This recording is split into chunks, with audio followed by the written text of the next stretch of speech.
हाय, मेरा नाम शीतल त्रिपाठी है और मैं एनिमल लवर हूँ और डॉग्स मुझे बहुत पसंद है। मेरे अपने घर में 3 डॉग्स हैं। तो अभी अभी रिसेंटली जो मैंने सुप्रीम कोर्ट का एक फरमान सुना कि सारे स्ट्रे डॉग्स को उठा के अब हम पाउंड्स में डालेंगे। तो कहें तो मेरे लिए तो ये अच्छी बात थी कि अच्छा होगा अगर ये कुत्तों को अगर एक जगह पे ले जाया जाए। अच्छा होगा कि वो पाउंड्स में रहे। अच्छा होगा उनके सर पे छत होगी, उनको साफ पानी पीने को मिलेगा, उन्हें टाइम टू टाइम खाना मिलेगा, उनकी दवाइयाँ होंगी, उनका स्टरलाइजेशन होगा, उनका वैक्सीनेशन होगा। ये सब अगर कोई कर रहा है या सरकार अगर ये बीड़ा उठा रही है कि हम करेंगे, तो ये तो बहुत अच्छी बात है। क्यों? क्योंकि यहाँ पे फिर ना उनको धूप, बारिश, ठंड, ये सारे सीजन में वो खुले में रहते हैं। कहीं कहीं किसी मोहल्ले में, किसी गली में, कहीं कहीं उन्होंने अपनी अपनी जगह बनाई है छुप के रहने की। उनको छुप के नहीं रहना पड़ेगा, वो एक अलग है। लेकिन मैं वही हिसाब लगा रही थी कि ये खर्च सरकार को कितना पड़ सकता है। तो बेसिकली एक कुत्ते के पीछे क्या खर्च रहता है।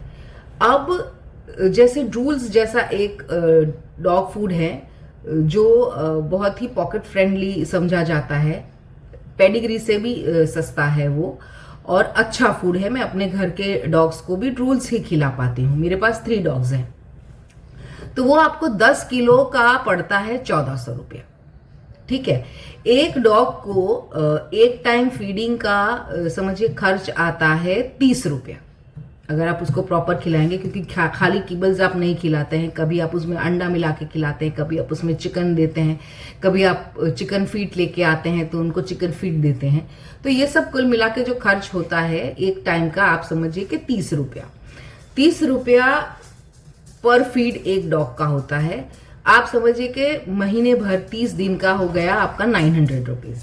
अब 900 रुपया प्लस उस कुत्ते का हम वैक्सीनेशन कराते हैं तो उसको खर्च आता है। हम प्राइवेट डॉक्टर्स के पास ही करते हैं क्योंकि सरकारी में तो कहीं कोई जवाबदेही है ही नहीं, कोई होता ही नहीं है, आज आओ कल आओ। तो चूंकि हम उन डॉग्स का केयर करते हैं तो हम अपने पैसे से कर लेते हैं।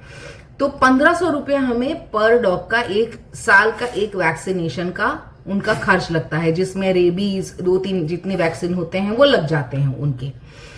प्लस उनका स्टरलाइजेशन जो होता है, अगर मान लीजिए कोई संस्था, जैसे बहुत सारी चैरिटी, बहुत सारे एनजीओज हैं वो करते हैं, तो वहाँ पे पैसे नहीं लेते। जहाँ हमने कराया वहाँ पे यहाँ मुंबई में पास में देवनार में एक आईएनए करके, उन्होंने हमसे पैसे नहीं लिए।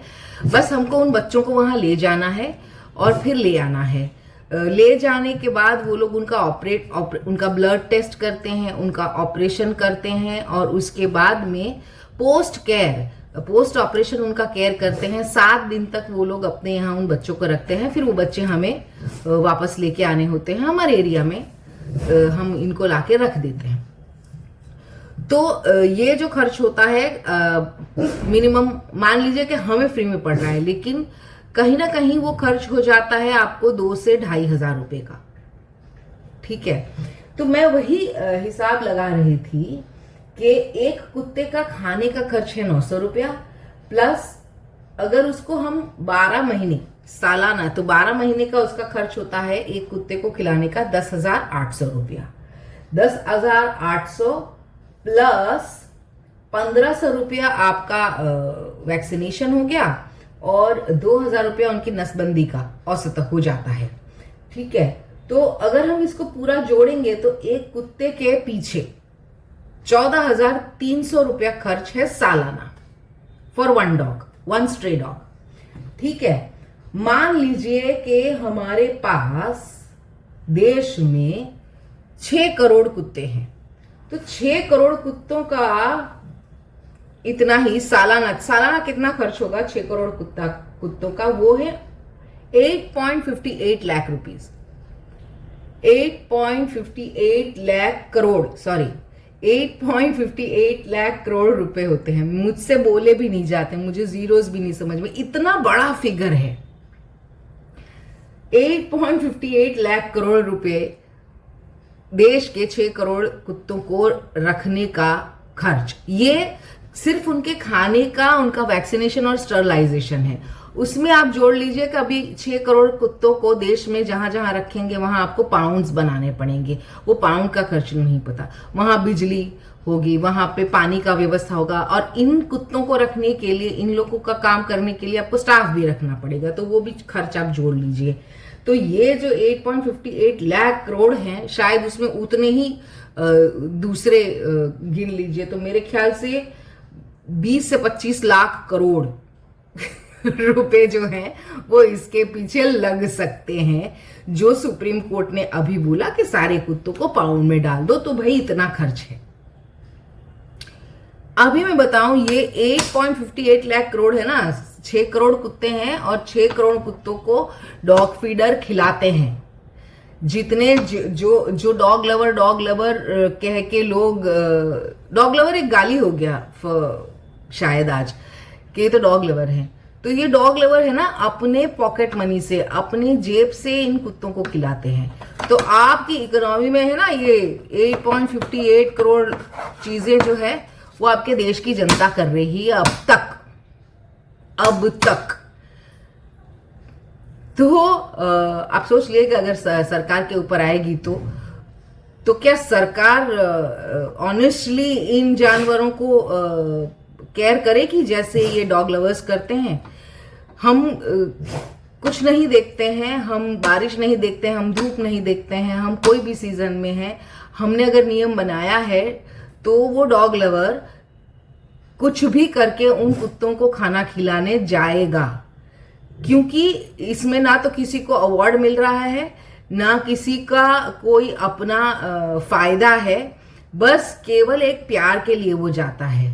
क्योंकि मैं खुद कभी थक गई होती हूं तो मुझे ऐसा लगता है कि आज नहीं जाती हूं, कोई ने तो खाना दिया ही होगा।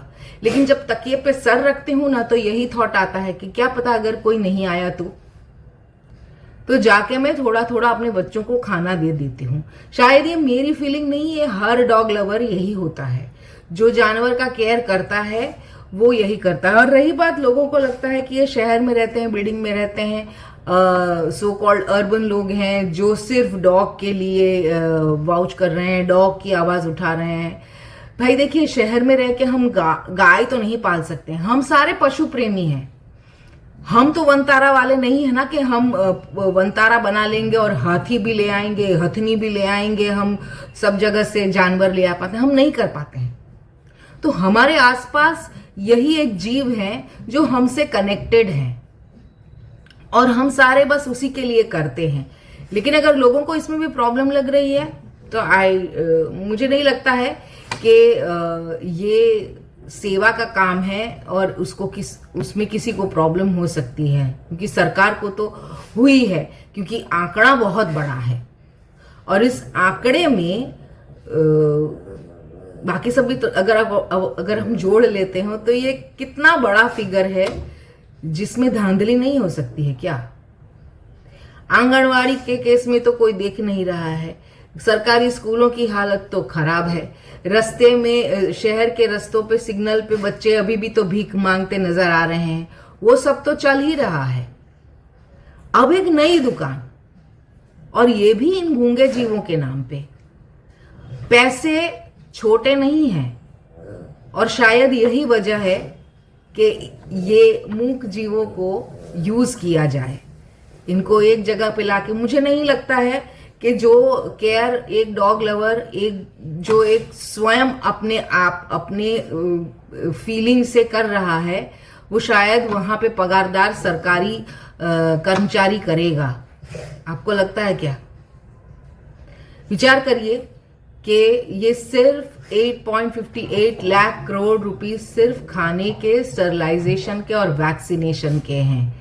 वो आंकड़े मैं नहीं सोच सकती हूँ, आप सोच सकते हैं तो बताइए कि पाउंड्स बनाने का और उसके बाद उसके स्टाफिंग का और बाकी सारी फैसिलिटीज का, जमीन खरीदने का, वो सब खर्च कितना आता है वो आप गिनते रहिए, क्योंकि एवरीथिंग इज मनी।